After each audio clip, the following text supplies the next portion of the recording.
The white picket fence isn't just peeling, it's being torn down while we sleep. For decades, the American middle class was the gold standard of global stability.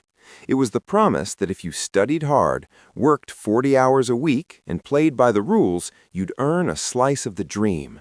A home, 2 cars, a retirement fund, and the quiet dignity of knowing your children would have it better than you did.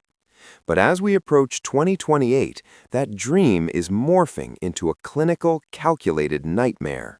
We are witnessing the largest wealth evaporation in human history, and by the time the next 2 years unfold, nearly 78% of the people watching this, people who consider themselves comfortable, will find themselves on the outside looking in. Close your eyes for a second and think about your bank account. Think about the equity in your home. Now imagine a silent thief that doesn't take your money with a gun, but with an algorithm. The erosion started as a whisper, a few dollars more for eggs, a slight hike in the monthly mortgage, a restructuring at the office.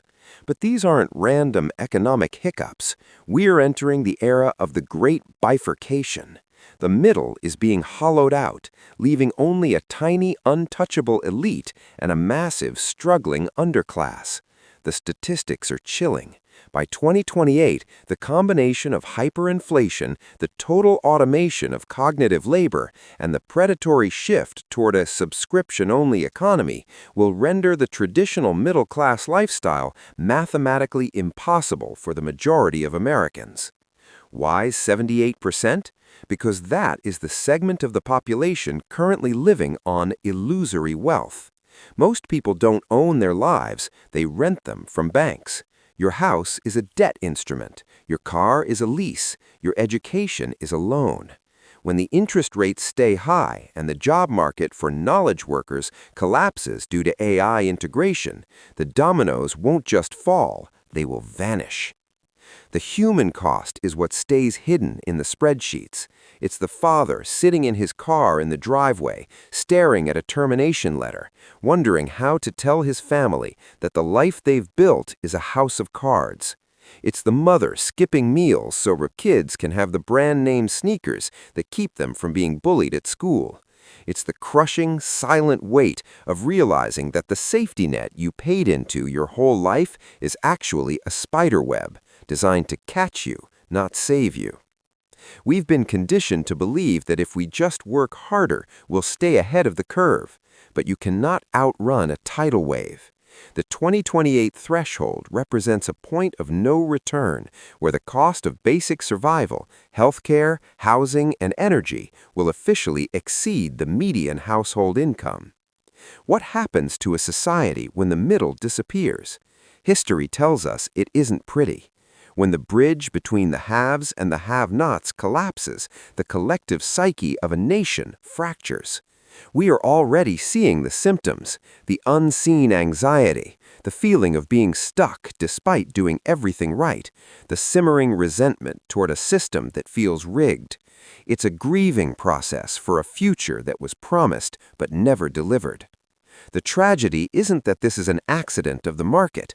It's the result of a shift from a production-based economy to an extraction-based one. Your value is no longer in what you create, but in how much data and debt can be squeezed out of you.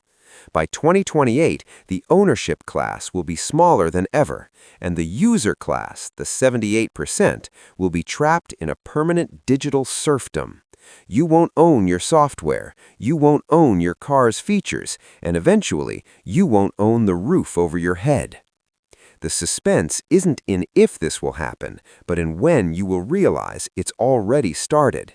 Look at the empty storefronts in your town. Look at the for rent signs that stay up for months. Look at the exhausted faces in the grocery store aisle. These are the ghosts of the middle class, wandering through a world that is becoming too expensive for them to inhabit. We are standing at the edge of a precipice. The next few years will be a frantic scramble for the remaining lifeboats of the old economy. Gold, land, decentralized assets, people are clutching at anything that feels real in a world made of digital vapor. But for the 78%, the realization will come too late. They will wake up in 2028 to find that the rules of the game changed while they were still playing by the old ones. The American middle class was a beautiful experiment in shared prosperity, but as the clock ticks toward 2028, the experiment is being shut down. The lights are flickering, the doors are locking, and the 78% are realizing that they aren't the guests at the table, they're the ones on the menu. The question isn't whether the middle class will survive. The question is, what will you do when the floor you're standing on finally gives way?